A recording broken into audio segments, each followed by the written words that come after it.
from the Digibros. Today we're going to be taking a look at the fourth and final of the starter decks we're going to get for the One Piece card game. We got the super pre-release coming out next month, September. Just taking a look at all the cards in it. We do know that the purple Animal Kingdom, Kaido, King of the Beast deck, it was one of the decks that you could play against and later in the update play with in the One Piece card game Learn to Play app. So some of these cards are more familiar to me than some of the green cards and the blue cards, because we mainly played with red against purple, so I played with that a ton against purple, and then later I got to play with purple, so a lot of these cards I am more familiar with. But that being said, let's hop right on into. Alright, so we got Kaido, once again, leaders like the others, he's 5 life, 5k, so he does have really strong skill. It's more of a long-term thing. It's activate main Dawn -7. You gotta take 7 Dawn, put them back in your Dawn deck. Once per turn, trash the top card of your opponent's life. That can be super duper strong, especially once again going for game. I feel like I mentioned that with all of the leaders, and they all help you try to go for game. If everybody only has 1 life left, being able to trash 7 Dawn, put them back in the Dawn deck, trash their last life, swing for game. Pretty strong. So we're just gonna go and hop right into it. So first we do have ulti, 4-drop, 2k counter, 5k. So yes, he does have 2k counter, so we're probably gonna play her. Let's be honest.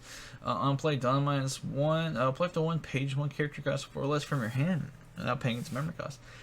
This really reminds me of Tinkermon and Petermon outside of Digimon BT1. So we're gonna take a look at ulti or page 1, 4-drop, 6k. I prefer the Centauro and the Pacifistas that were in the blue one because you could call it straight from the deck. But it's cool. It does help that this is the 2k one, so we're probably going to end up playing both of them. I feel like in the earlier videos I did say that the 4-drop 6k ones probably aren't going to see that much play. But here I am, contradicting myself by saying these are pretty decent. They're probably going to get played. So moving on, we do have the boss man himself, Kaido. Look at that. Absolutely gorgeous art. 9-drop 10k, definitely the strongest character card in the game so far. We're outside the star decks that we're going to be getting. He's got on play Dawn -5, so take 5 Dawn, put him back in the Dawn deck, he gains Rush. So he can attack the creatures played. I don't know if he's going to see play, I'm just being honest. I really don't. I think there are better cards that purple has. Dawn -5, gaining Rush. Once again, going for game, baby. So for paying the Dawn minus effects, you can return rest of ones. So you are dropping it for 9. You can take 5 of them, put them back. One thing about purple, they do have some other cards that do ramp up Dawn a lot. So some of these ones where you do have to return them back isn't that bad. King right here. King is absolutely fantastic. 6-drop, 7k. No counter. Same with Kaido. He also didn't have a counter. Like I mentioned in some of our previous videos, the higher, stronger boss characters don't really have counters on them. So he is on play Dawn -1. KO up to 1 of your opponent's characters with a cost of 4 less. Super strong. Once again, being able to snipe them 1k 1-drop blockers that are preventing you from going for game. King, really strong. Easily, he's more like your boss monster than Kaido is. I mean, Kaido is a boss character, but we're really going to focus on around King more than we are Kaido. At least that's how I feel. Just looking at the cards we have access to so far. Moving on to Queen, 5-drop 6k 1k counter. Does have blocker, and on play Dawn -1, draw 2 cards and discard 1 card. Pretty solid, not gonna lie. Once again, more filtering like I said in the blue star deck video. If you can watch that, check that out already. With the level up beam, there's not a ton of draw power in the game, and just having these options or these cards that gave you more draw, it's pretty solid. He is a 5-drop 6k blocker, so he's a really strong blocker, and being able to gain you more cards, more filtering, always good. I think both King and Queen are really solid. Probably going to play multiple copies of both within the deck. Moving on to Sasaki, we got on play Dawn -1 to draw a card. I was just saying, drawing cards is good. Solid card, 3-drop 4k, 1k counter, pretty good. 2-drop 4K vanilla. We talked about vanillas. They're okay. And moving on to Jag. Jag's 3-drop 4K. On play, you may discard a card from your hand, reveal one Dawn from your Dawn deck connected. Like I said, this is some of the Vamp cards. I don't know how good Jag is, though. 3-drop 4K, being able to get one. Essentially making him only 2-drop. 2-drop 4K. That's basically vanilla. I don't know. He's okay. He's okay. 1-drop 3K, 1K counter. We talked about vanillas. Ooh, who's who? Got 3-drop 3K on play. Return the indicated number Dawn from the field back to the Dawn deck. So he's got Dawn -1. K up to one of your opponent's characters. Cost 3 or less. Trigger plays card. Oh yeah, who's solid. Easily like one of the best lower level ones.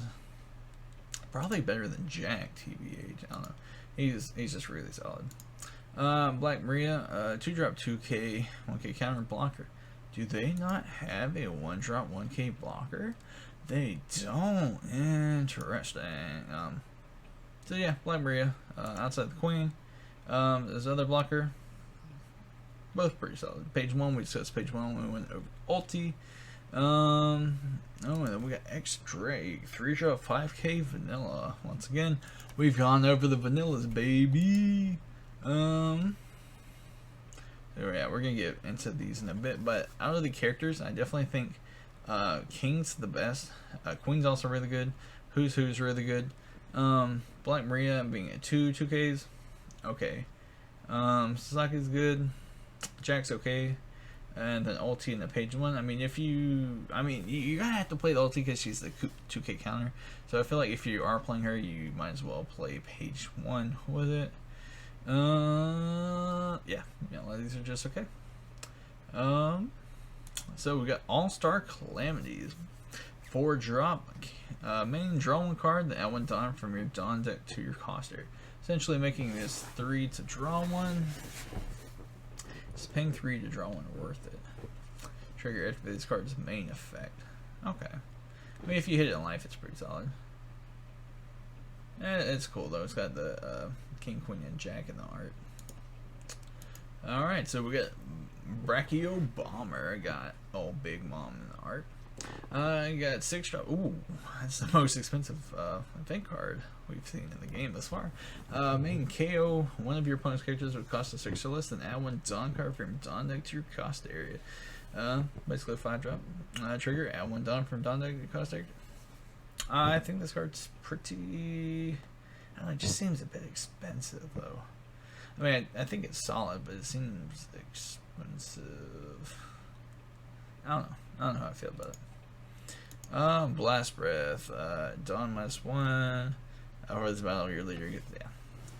So, I don't know. It's basically a 2, because you gotta pay 1, and then you gotta return 1. Onigashima, though. This card's really, really strong. This is easily the best stage. Well, we've only seen 2 stages so far. It's this one and the Sunny. This one is definitely really strong. It's once per turn you can suspend this to add a Dawn card in your Dawn area suspended. I don't know. Like, this is one of the cards I feel like is what's going to help push purple to being played a lot, because just that being able to gain the additional 1 every single turn. So basically gaining 3 Dawn every single turn. You're just going to outpace your opponent. But once again, a lot of these do have the effects that like Dynamite, so would put them back. But having these cards that help ramp them up is definitely solid. So yeah, with us now reviewing all 4 of the One Piece star decks, I definitely think green is going to be the strongest within the super pre-release meta, especially since we're getting the promo packs as well, and they do have the promo Useless Kid who will have double strike. I think green's is going to be overall the most solid star deck we're going to have. From there, it's a toss-up. I definitely think red and purple are very good. Blue's probably the weakest. all 4 of them really cool. I'm super excited for them to come out next month. Once again, I am Noah from the DigiBros, loving the One Piece card game content. Really looking forward to the card game coming out next month in September. If you guys are also excited, looking forward to it, make sure to like the video, subscribe for future One Piece card game content, and you already know Digimon content as well. Be doing more of these videos, reviewing more cards. I'm gonna be going over the stats, and then the 5th of the Star decks, which is going to be the film one. Bunch of really cool cards and all those. Super excited. I will see you guys later.